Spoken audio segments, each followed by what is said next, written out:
siguraduhin mo, babayaran mo yan. Papayaran ko sa'yo mamaya. Mahirap magkaroon tayo na atraso, pare.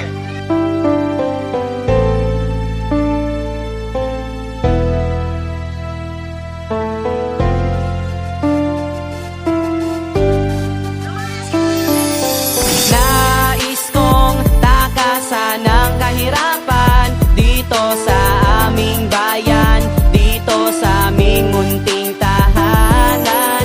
Di ko man kaya baguhin lahat, pero kami ay masaya dito sa squatter kong tahanan. Nang ako'y pinanganak sa mundong ito, akala ko ang buhay ay isang paraiso. Ipinamulat ng magulang ko na kahit bata pa, kailangan magtrabaho. Walang saysay ang patamad-tamad, wala kang makakain sa maghapon magdamag. Kailangan magsipag sa pag-asa makaahon, sa pagkakataon na minsan ay di makabangon. Ito ang dahilan kung bakit kami nasanay sa buhay ng squatter, kung saan kami namuhay. Kaya nagtsatsaga, nangangalakal sa gabi, papunta sa tambakan at doon pumipirme. Sa Sipay Paranaque, tambakan ng pag-asa, nangunguha na basura, ang katumbas nun ay pera. Kasi ang kahirapan na sa buhay darating, kailangan ng masanay, tayo rin ay papalarin. Nais kong takasan ang kahirapan dito sa aming bayan, dito sa aming munting tahanan. Di ko man kaya baguhin lahat, pero kami ay masaya dito sa squatter kong tahanan. Squatter, ito aming tahanan, ito ang aking kwento. Sana inyong maunawaan na mahirap lang kami na isinilang at mababa. Walang hinahangad kundi tayo ay guminhawa sa kahirapan na ating pinagdadaanan. Kailan ko ba mararanasan ang kaginhawaan? At mahirap talaga ang buhay ng mahirap, kailangan magtiyaga upang ikaw ay umangat. At ang dami mga pangarap na sa amin naghihintay, ngunit malabong maabot dahil sa hirap ng buhay.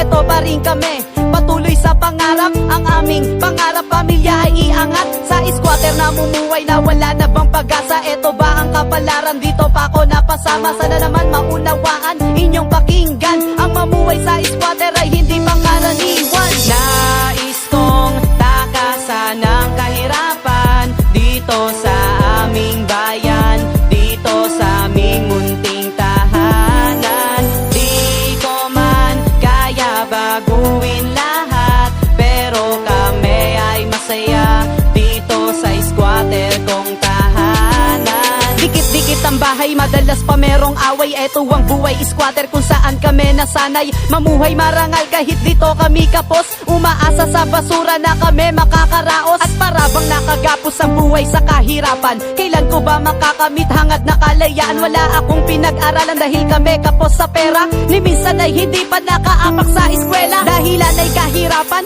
lupet ng kapalaran. Tila ba ang buhay namin ay napaglalaruan? Lumaki akong mahirap at walang ibang pangarap na iahon ang pamilya sa lumok na pagkahirap. Ako ay nagsisikap at nagbabaka sakali, nasa konting kinikita ko agad na mapapawi. Gutom at kahirapan, munti naming tahanan. Ito ang buhay squatter na aming kinamulatan. Nais kong takasan ang kahirapan dito sa aming bayan, dito sa aming munting tahanan. Di ko man kaya baguhin lahat, pero kami ay masaya dito sa squatter kong tahanan. Squatter kong tahanan, dito ako sinilang. Maraming naranasan, maraming natutunan ng mamuhay ng maayos kahit na walang wala. Nangunguha ng basura basta merong matuka. Kasi mahirap lang kami, tadhanang kapalaran. Kailangan harapin at kailangan din labanan ang buhay. Sadyang ganyan lang talaga, iwasan mo masasama at wag kang magpapadala. Isipin mo na lang na kayang-kaya mo lahat na makatulong sa pamilya at pangarap matupad. Squatter lang ako, hindi ko ikakahiya, dahil yun ang totoo, wala akong magagawa. Tanging Diyos Ama na lang ang gumagabay sa amin, na kahit sa isang araw hirap pa makakain. Kailan malulunasan, kailan ba matatapos ang mamuhay sa squatter? Kailan ba makakaraos?